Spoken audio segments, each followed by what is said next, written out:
Revenue Studio.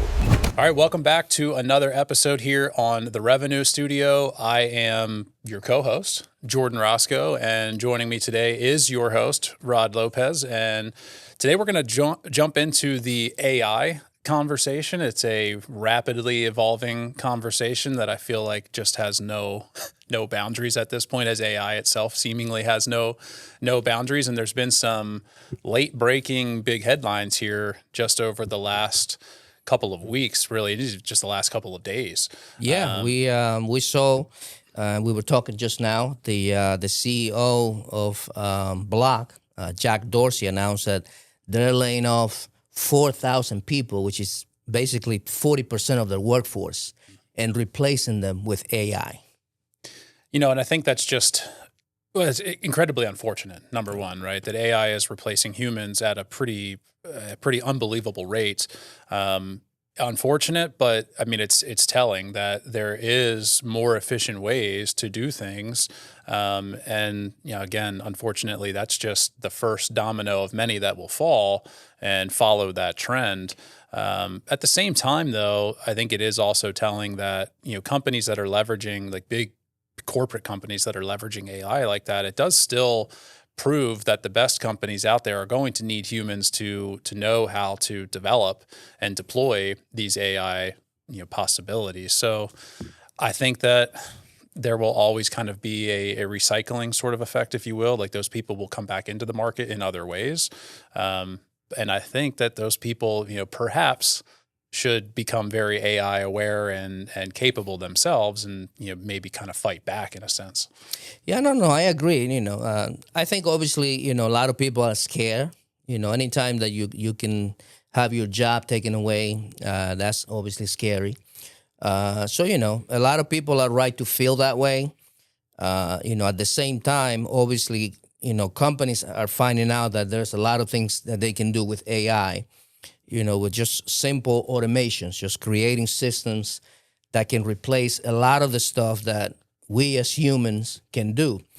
So obviously, you know, you can't fault them for that, because, you know, if I can do something with my company and I find that I can do it better with AI, why wouldn't I do that? I feel like your customers, you know, they deserve that. You kind of owe it to them, and I'm no different, right? I'm a big systems and automation guy myself. I believe in that, and we always have. It used to be, you know, for years and years, it was all really kind of based on conditional logic and less on the, you know, full AI, both hands on the steering wheel, driving the automation. But, you know, at this point, there's little that needs to be done just from from like a customer journey standpoint. Like once someone reaches out to a business like yours or a business like mine, I mean, AI can really kind of handle and curate the customer experience all the way up to the point where they need to interface with a human being. So I think that we do owe it to our customers and to ourselves to, you know, work with that sort of technology, because it does create a better user experience at the end of the day. No, I totally agree. And you know, and again, it's going back to AI can do it more efficiently, you know, quicker. So, you know, but again, it is human nature. You know, anything we don't know, you know, it makes you feel afraid, because, you know, we're afraid of the unknown, what we don't know. But I think you made a good point that, you know, I think it goes to show that people, they have to invest in spending some time and trying to learn AI, because this is here. This is not going anywhere. You know what I mean? AI is just going to become more and more prominent as we go. You know, I feel like we're still in the infancy stage. Like, this is just starting, and you can see just how much you can do. So, you know, the best thing that we can do is just try to learn as much as we can, use it to our advantage, you know, which is what I've been trying to do with my business. You know, how can I use AI to, you know, make me more efficient, to make me more productive? You know what I mean? So that's basically what I've been doing, and I think so far I feel like I'm more productive now. Sure. I'm doing more. You know what I mean? There's a lot of things that AI can do for me. You know, from emailing, creating, you know, invoices. You know, I have certain systems in place that AI has created. I'm working on creating an app for the company, that can basically, like you said, take a lead right from the beginning of the process all the way to when I need to get involved. You know what I mean? Which is essentially when we're gonna start talking, planning a shoot or stuff like that. You know what I mean? But all that other stuff before that, AI can handle it. You know what I mean? So I think that it's just, if you think about it, you got to play ball. That's just, it's what it is now. Yeah, you have to embrace it. And before we started recording, we were talking about the at the time, particular to the time of this recording, what is relevant in terms of a late breaking sort of headline was the fight scene between Brad Pitt and Tom Cruise. So certainly that drives some controversy. But to your point and what you're saying as a filmmaker, for someone to be able to produce a production like that with just a couple of sentences, not only does that speak to it's becoming less dependent to be able to prompt, obviously, when we see something like that, but more of just being, you embrace that AI is here to stay. So for you as a filmmaker, I feel like there are lots of really beneficial ways that you can supplement what used to take weeks or even months and huge budgets to pull off. We see that in that fight scene, that now we can make some really amazing visuals. So again, to your point, making you more creative, more efficient. So, I mean, speaking to that in that sense, and I think in a separate episode, we talked about it a little bit and how you're able to leverage AI assets to supplement and, kind of backfill and add creative genius to your productions. But, on a daily basis, how does that even, where does that really fit in for you? In big ways, just to give you an example, I have a project coming up. What we're doing is a promotional video. And, basically in the past, I would have to, come out, shoot with the client, and then go out to multiple locations, grab B-roll of this, B-roll of that. Whereas now in this project, we're going to use AI for all the B-roll. Wow. So literally all I have to do is capture the interview, and then we're going to use AI to basically create all the B-roll. Any graphics, anything that we need to do, I'm going to do AI for all that. So, I mean, the amount of time, I'm literally talking days that this is saving me just because I don't have to go out to shoot. You know what I mean? I'm saving money on gas. I'm saving, obviously, time. In the actual editing process, also, in the fact that I can create shots to exactly what I need, you know what I mean? So rather than go through B-roll after B-roll and trying to pick out the best, shot from, the best parts of each shot, now because I'm creating this from scratch, I know that each shot that I create is perfect. I'm going to be able to use it.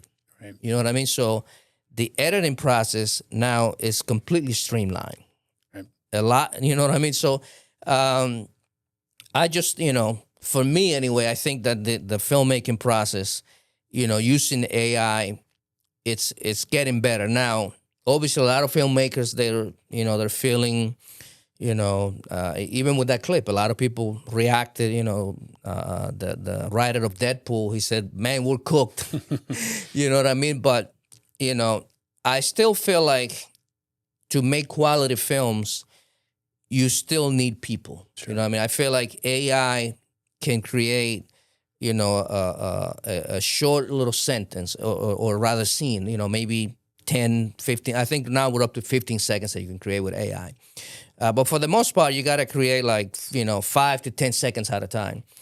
And it's, this is good for creating maybe a 30-second scene, but to create a whole film that way, you know what I mean? That would be really, really difficult. I think Hollywood and the film industry in general, we're not at that point where we should be, freaking out that our entire industry is gonna, disappear. I feel like it would have to take to where AI can create an entire scene, you know what I mean? Not just a shot or like I said, a 10, 15 second little, you know what I mean? But it would have to be where AI can create an entire like 5 minute sequence. You know what I mean? That is not only good, but it's consistent. You know, because as you saw in the shot, like in some shots, Tom Cruise sleeve was off. You know, then it was like a long sleeve. You know, the makeup, it was on one side of the face, and then another shot on a different side of the face. So, AI struggles with keeping things consistent, especially in a scene like that. Sure. So, I don't think that we're there to where like, oh, the movie industry is we're done. But certainly, I think that there are things that we can use to our advantage, and we might get there one day where maybe an AI can create an entire film. I wouldn't discount it. A year from now, or who knows? There might be a way that kind of like if you add chat, you can go in ChatGPT and say, give me a full length screenplay, action movie about this, that, and the other, and it will literally do it. Right. In maybe like 5 minutes. It'll give you an entire like 120 pages. Yeah, it's crazy. So will that happen? When you can like make an entire movie like that? I don't know, but if we get to that, then it could be problematic. And I think that we get to that point probably faster than we would like to agree, because now, as I understand it, that there are, with Claude and OpenClaw, there are agents that are talking to agents, and like not just on production related or productivity related topics, but like they're socializing, which I'm still having a hard time wrapping my head around conceptually. But if they're able to communicate in that way, then effectively they would be able to re-engineer their own prompts. And if the AIs are creating their own prompts, then perhaps we are getting to the point where if they can write their own screenplay, then they can write their own prompt to give to a sea dance that can make some really epic visuals and help kind of drill down on that and refine that consistency that it does struggle with. But, to your point right now, the stage that we're in per the time of this recording anyway, is that, AI is mostly used as a supplemental. In the filmmaking industry, it's mostly supplemental, and I agree with you that nobody should really be freaking out yet. In fact, really what it should be about is, how do I broaden my knowledge base on how can I become a better prompter, and how can I better leverage AI so that way maybe it is the consistency element that would make whatever it is, whatever project you're working on, that much more visually appealing, or to be prepared that when it can do 60 seconds or 10 minutes. Who knows? Maybe at one point it'll be able to replicate this entire conversation that you and I are having, and all we have to do is conceptualize it and speak it into existence, and then here we are, clones having a full podcast session. But the human element, like you said, AI doesn't have feelings, right? It is very conditional and dependent on logic, right? And when we think about human beings, they make emotional decisions, and their behaviors are emotional, and logic just kind of justifies the behaviors that are emotionally driven. So there's always going to be that deep need for human reality, and not something that is kind of fictitious and computer generated. Right. A funny story that I read earlier this week. Somebody had created like a AI agent, which you can do now on ChatGPT. You have like, I think it's called agents or something like that. And I read that somebody had created one, and the agent like went ahead and made like a $10,000 purchase by themselves, like an AI agent. Right. And the guy supposedly fired the AI agent, which is hilarious, But no, I mean, there's just so much, so many possibilities now. For you in your, in your business and, day to day, like what are some of the, tools that you find yourself using the most? Yeah, so I find myself using Claude more often now than any of the other language models. It seems that Claude is very sophisticated when it comes to problem solving with automations specifically. So I use a lot of what's commonly referred to as middleware. So my clients, they have their own CRMs, whether it be Salesforce or HubSpot or some of them are using Go High Level or a version that's been created for them, based on Go High Level. And as a result, in order to connect to different platforms like Hyros, for example, for managing Google Ads, or the Google Ads platform itself to be able to track offline conversions, right? So, say working with home service providers that sell remodeling services or roofing or HVAC. Google doesn't know when those purchases are taking place, so I have to make all these different platforms talk together, and there's different payloads that have to be sent of information, and it's difficult to figure out through services like Zapier and Make exactly how to refine and curate these commands essentially, and how to route this data. And Claude helps me do all of that and close my learning gap down to usually a matter of minutes. If I just kind of tell it what I'm working through, like I've got an obsolete seemingly CRM that my client has, and I need to get this information from that CRM to Go High Level, from Go High Level into Hyros, and from Hyros back into the Google Ads platform. And in a matter of seconds, it can basically create the entire make.com sequence for me, so that way I can properly route that data, thus driving better conversion data, thus driving better lead flow, which is ultimately the name of the game. So, for me, that's really where it has the most impact, is helping me close the loop on data flow, and specifically offline conversion reporting. Wow. That is amazing. I actually haven't started using Claude yet. I'm still I use mostly ChatGPT, but I have been considering, Claude, because I hear a lot of people, saying things like what you're saying, how efficient it is, especially with systems and things like that, automation. So I don't know. I feel like Claude is it's like ChatGPT with like Gemini and like, you know what I mean? It's like they took the best of the other platforms, and are making it work. So, but I haven't tried it yet. I'm just using the free version of Claude at this point, and the things that I've been able to do with it on the free version are nothing short of impressive. And I don't have a horse in the race here, for people that go and sign up for Claude. I'm still a big time user of ChatGPT and Gemini, and there are just specific reasons why I would use all three of these language models. But I am extremely impressed with the capabilities, the free version capabilities of Claude, and I would recommend for anyone that hasn't tried it out to give it a chance. One of the biggest things that I find that I enjoy about it the most is that the thinking time it's very, very fast, and the quality of the output is, like you said, it's kind of like Chat GPT and Gemini all kind of came together, and out of it came Claude. So I'm extremely happy with it.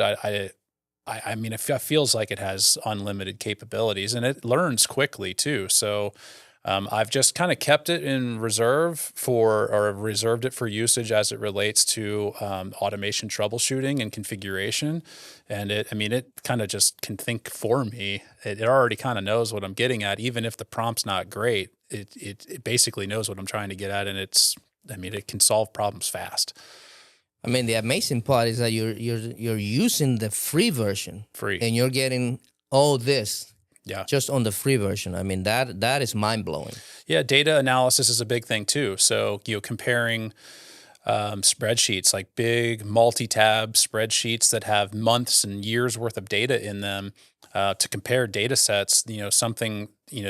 I'm extracting highly valuable data points from, and I'm not empirically driven at all. I am, however, motivated by the rich data points that come out of data analysis, but I'm using programs like Claude to do a lot of this data analysis for me, so that way I can better optimize my clients' funnels. Say, for instance, comparing the efficiency of one particular lead source against a call log, where we can say, hey, if we achieve a call duration of 90 seconds or 120 seconds, those calls had a 92% booking rate, and of those calls that were booked, they had a 68% close rate, and they had a average higher ticket by $3,000. Hey, listen, that's such rich information. This is what we need to optimize our funnel towards, is those 2-minute phone calls. And Claude is allowing me to do that. And I'm doing it so quickly. So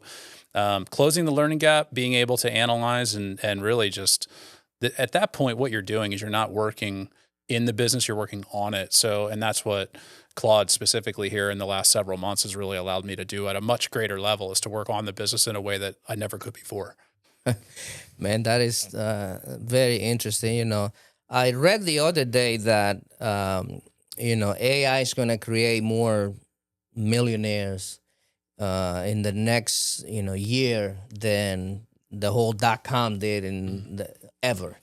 And I think it's because of stuff like that, because AI can do so much, in terms of, like you said, automation systems, things that would take us hours, days, a staff of multiple people. And now you simply feed that information to AI and it could literally do it in a matter of minutes. I believe it too, that, AI will be responsible for the creation of more millionaires, every week or every month. Back when I started my business, my digital marketing and media business, that was 2008, end of 2018, beginning of 19. And then it seemed like, COVID was like right after that, which was difficult, right? It was, it was heartbreaking. But at that time, there were 1,700 new millionaires being made, like around that time, end of 18, beginning of 19. And in the last 7 years, I mean, the advancements that we've come through, that number, I have no idea what that number is now, but if it was 1,700 a day back then, I mean, I can't even imagine what it would be now. It's got to have probably a 3 or 4 times multiplier on it, because there's so much that we can do in so little time. Like back then, copywriting for ads and video sales letters and things of that nature, there wasn't the capabilities we have now. It was clunky and it required so much revision, human revision. Like you could get a big piece, but my gosh, you would sink hours and days into making it, production worthy. I mean, I believe that the AI will be the leading force of the creation of new millionaires more than any other industry, probably all under other industries combined.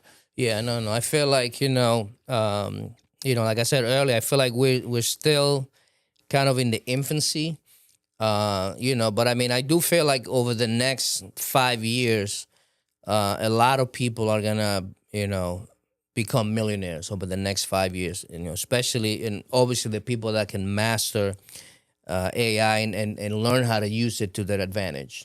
I mean, now obviously the ease of of technology with AI, as far as like creating apps, creating websites, you can literally do in a matter of minutes. You know what I mean? The other day I went to Replik, just testing it out, and I said, create me a website for my, I gave you my domain, and it didn't take 5 minutes. Right. It was less than 5 minutes, and then I said, now create an app for that website. Same thing. It was like 7 minutes. So you know what I mean? Again, things that used to, you had to go out and hire, somebody to create a full website, and they had to literally from scratch create every page, do all the coding, HTML, all this, all that, get the graphics. Now, an app like Base 44 Replik can do this thing in 5 minutes. 5 minutes. Yeah. It is just insane. And it handles all the back end content management. I mean, it's systems integrations. It's I mean, it's nothing short of incredible. No, I just, I guess, I for the people that are losing their jobs, that's kind of, obviously that's, you never want people to lose their livelihood, how they make money.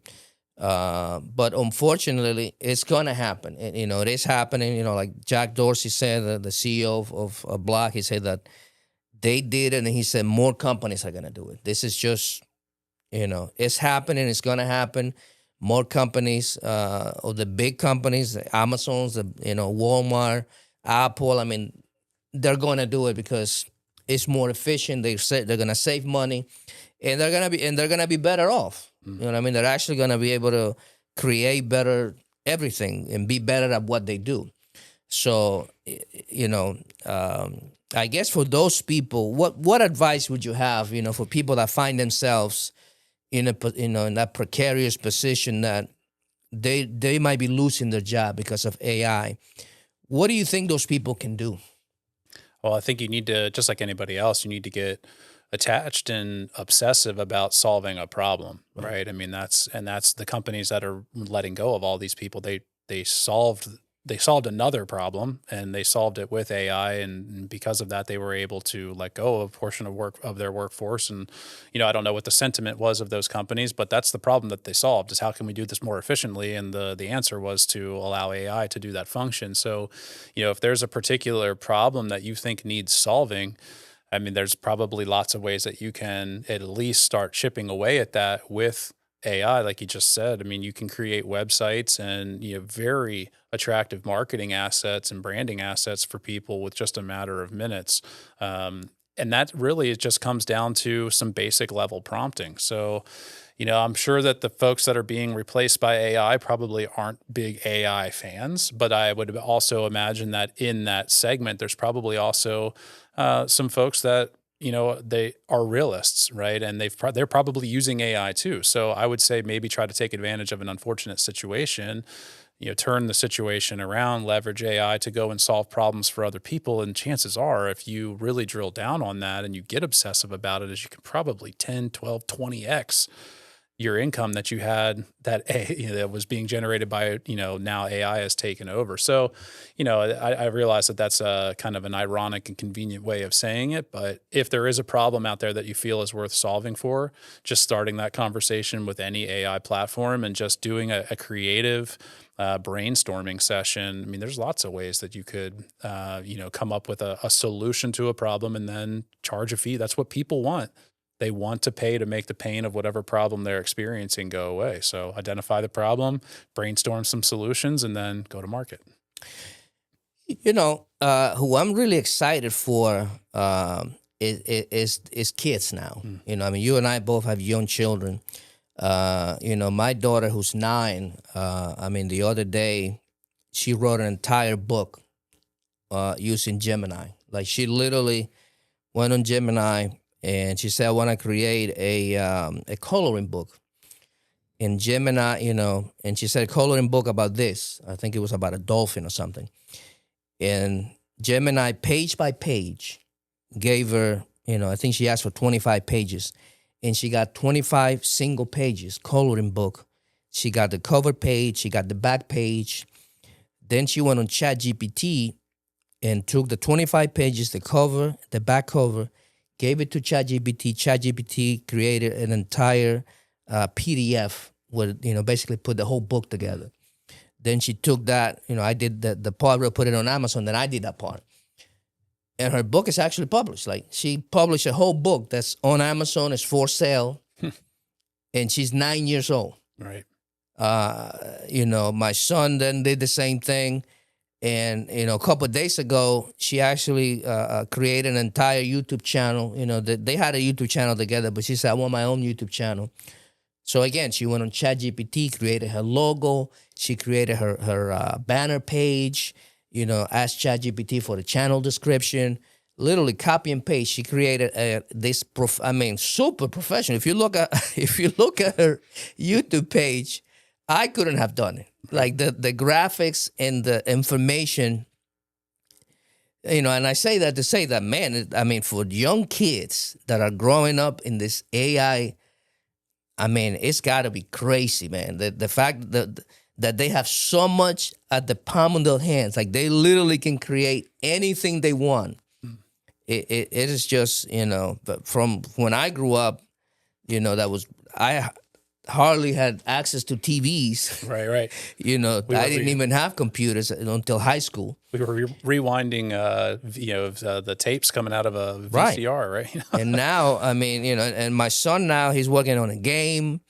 The technology that they have available, the future, it is going to be insane. Yeah, it's bright for kids. And even so to to back up and reinforce what you're saying, my 9-year-old son he's a silly, lighthearted kid, and he's got a YouTube channel, and he just makes a bunch of random stuff, but he's tapping into, even at the most basic level, he's tapping into the power of AI to make these goofy little edits, and people love him. I mean, he's got a couple of videos that have over 50,000 views, and like he's put minutes into making these pieces. And so, he's getting attention, and it's all very, immature type stuff, but people consume it, and it's 40,000 to reach 40,000 people plus. That's impressive. So, to your point, there's kids out there that, without a shadow of doubt, are making more money than you and I combined,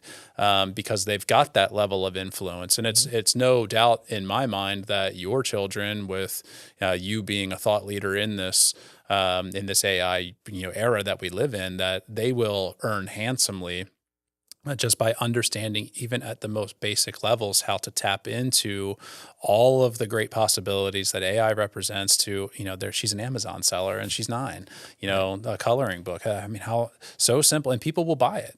People will absolutely buy it.